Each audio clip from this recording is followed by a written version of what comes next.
What's up sa inyo, no, mga kaibon? So, bali, March 25 ngayon, update ko lang kayo sa aking ibunan. So, bali, hindi pa rin ako kinachat ni Boss Mike Pingol para sa mapagbibigyan ng ibon. So, bali, nasa akin pa rin yung aqua. And then, yung setup ko nitong huli, yung tinaas ko na yung pugad, nakapag-adjust naman na yung mga ibon at palagi na rin nasa loob yung mga breeder.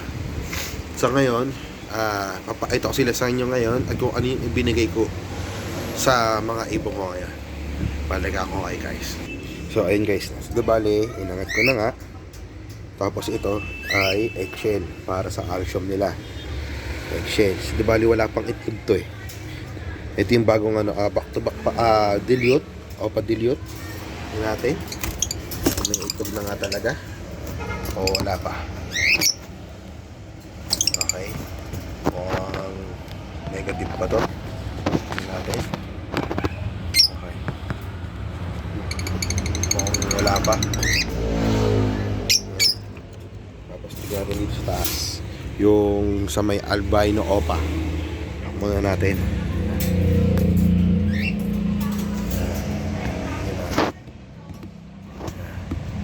Wala pa.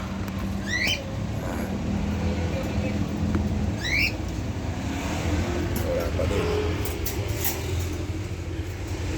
Dito sa may aqua. Lahat sila may may eggshell powder, eggshell. Ito yung aqua. Tingnan natin. Wala pa rin. Sigurado. Kasi hindi ko na makita eh. Natin. Yung wala talaga, hindi ko makita. Yan. Dito naman sa yan, meron na rin yan. May itlog na rin yung pito. Pito itlog niyan, pero yan, para mapakita ko sa inyo na pito ang itlog. Pito.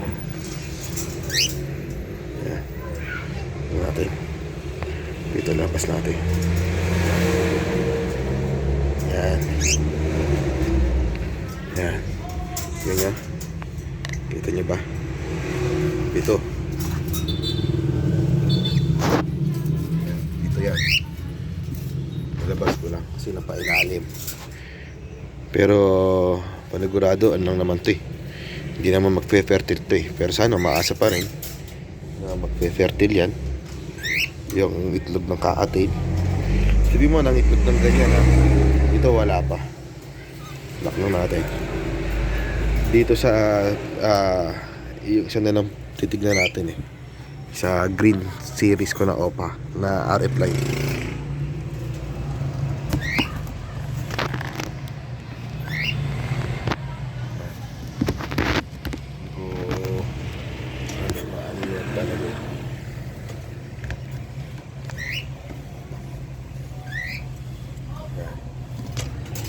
Sana may itlog na. Hindi ko lang talaga maaninag eh. Kasi ganyan yung pugad. At hindi ko na mabuksan. Pero sana may mga itlog. Yan naman ang update. So ayun pinaita ko na sa inyo yung update sa aking mga ibon. Tsaka nga pala ang brand ng binibili kong patuka ay Blue Crown na patuka. Hindi ko lang alam kung okay sa kanila yun eh. Pero itong huli kasi puro red millet. Ngayon Blue Crown ang binili ko. Hindi ko lang alam kung ano magiging resulta sa kanila ano pa ba? Yun lang eh. Nihintay ko lang din yung chat ni Boss Pingol eh. Wala pa rin. Kung sino yung mapagbibigyan ng ibon. Ako naghihintay lang. Baka busy rin. Alam ko busy yun. Kaya mag-wait tayo. Maraming salamat na mga kaibon. Kaya like, share, and subscribe na rin kayo sa aking YouTube channel na Opaline TV. Okay, bali yun lang. Maraming salamat.